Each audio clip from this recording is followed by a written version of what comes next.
Every day, an average of 43 children are diagnosed with cancer.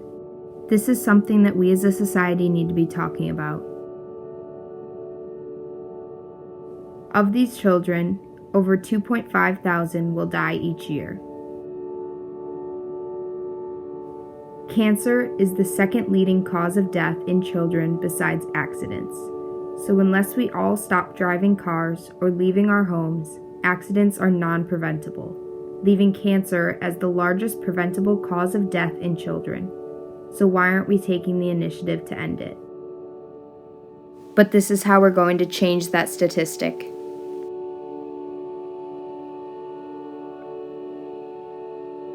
In June 2011, at the age of 3, I was diagnosed with stage 5 bilateral Wilms tumors, a rare type of kidney cancer in both kidneys that affects fewer than 25 kids in the world per year.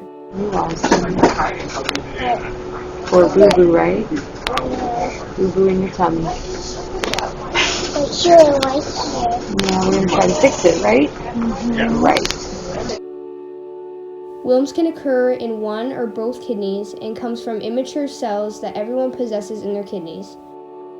For some people, this turns into cancer, and for others, it does not. Scientists know how it happens, but they don't know why it happens. You are my... Yeah. Over there. Step forward, Put your leg behind me. Put your leg behind me. Don't touch it.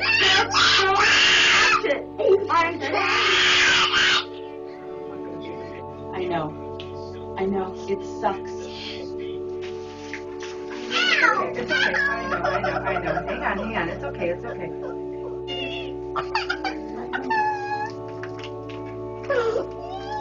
We're done.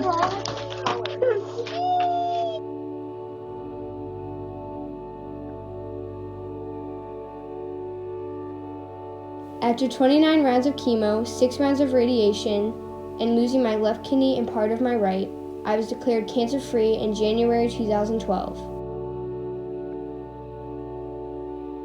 The doctors always told us that after being 5 years cancer-free, that Wilms doesn't come back. But at my 6-year out-of-treatment scans in 2018, they found a spot on the back of my partial remaining kidney. Relapse is the most nightmarish word when it comes to cancer. I underwent another surgery to remove the spot and 8 months of grueling chemotherapy. After finishing treatment on September 11th, 2018, I was declared cancer-free on September 25th.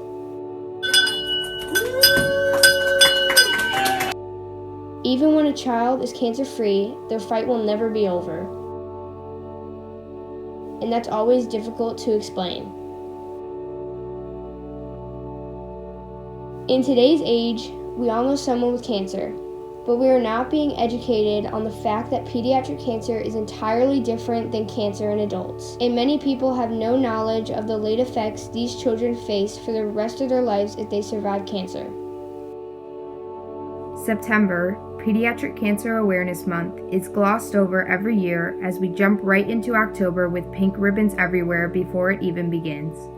But not a single gold ribbon in sight during September. Children do not get the same types of cancers adults do, and they can't receive the chemotherapies adults can because they may kill the child before killing the cancer. There are hundreds of types of cancers that children get, but currently only 24 drugs being used to treat them. This is very small in comparison to the drugs available to adults. Since 1980, only 3 drugs have been FDA approved for first instance use in children, compared to hundreds of drugs developed specifically for adults.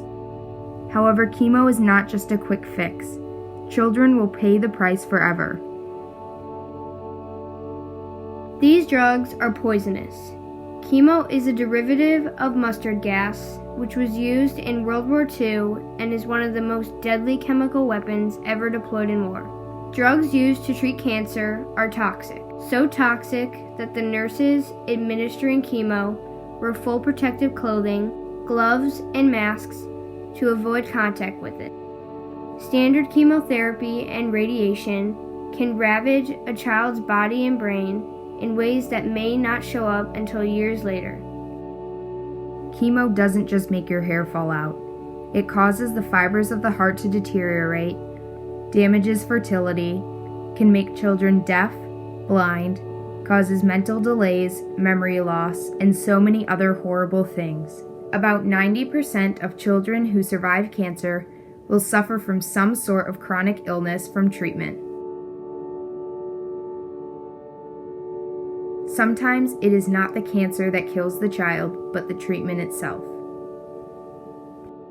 On average, only 4% of the National Cancer Institute's research budget is devoted to pediatric cancer research. Within this budget, there are many cancers such as DIPG, which receive virtually $0 in funding and have no effective treatment options.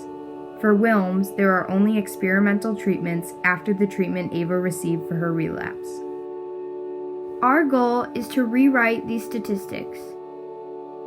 So with the help of the Arms Wide Open Childhood Cancer Foundation, we have created Blaser Cancer Research and Family Support Fund. Of the money raised, 80% goes to funding cutting-edge Wilms tumor research done by world-renowned oncologists who are vetted and approved by Proposal Central and the Arms Wide Open Medical Advisory Board. And 20% goes to help financially support families who have a child with cancer. We've launched a t-shirt sale to further our efforts and expand our campaign and give people a way to show their support and get behind this cause. Our hope is that by directing our funds to Wilms, new chemotherapies or safer treatment options could be developed, and in turn, be used to treat other types of cancers as well. As our campaign grows, we plan to expand funds to go to other pediatric cancers. Please join us in our fight to save the lives of children everywhere, because these children are begging you. Please help.